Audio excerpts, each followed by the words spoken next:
cho bao nhiêu yêu thương nên bay xa.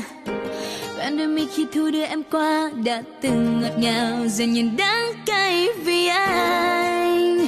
Thu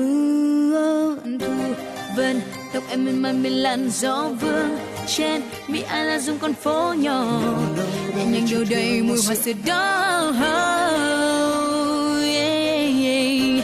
Nghe xung quanh âm thanh vang lên sao thân quen, trong bao nhiêu ngu ngơ vu vơ mùa lá vàng, nhẹ nhàng dù mùa thu không còn yêu anh nữa.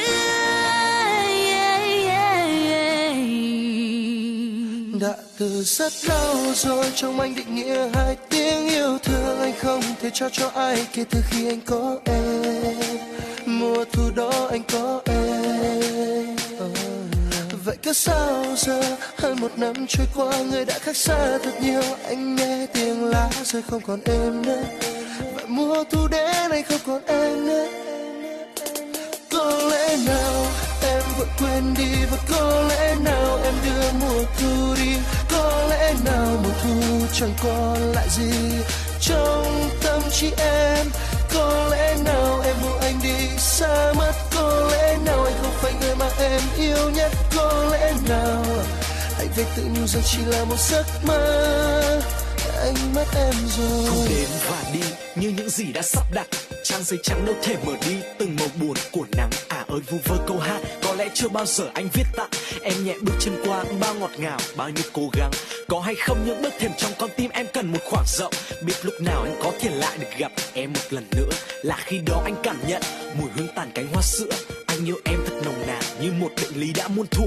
Yêu một người có lẽ phải học thêm nhiều điều, em là mảnh ghép cuối cùng anh còn thiếu. Nhiều đêm dằn vặt tự gắng mình không hiểu, làm nhiều yêu thương trôi qua trong em là thật nhiều.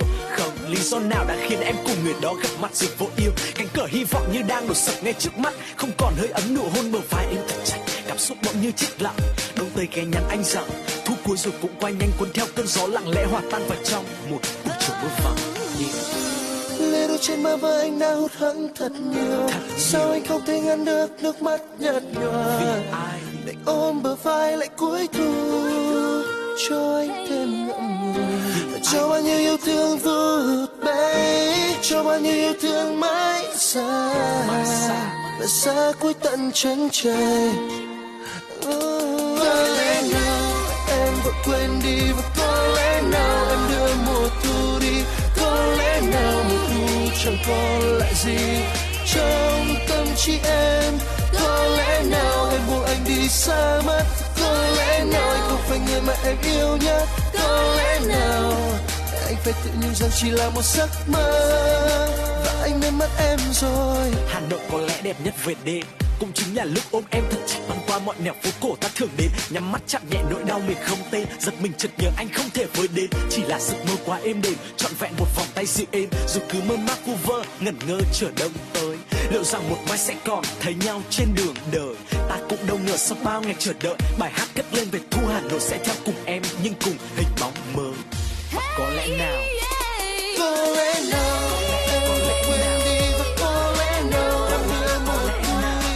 Có lẽ nào mùa thu chẳng còn lại gì trong tâm trí em. Có lẽ nào em buông anh đi xa mất.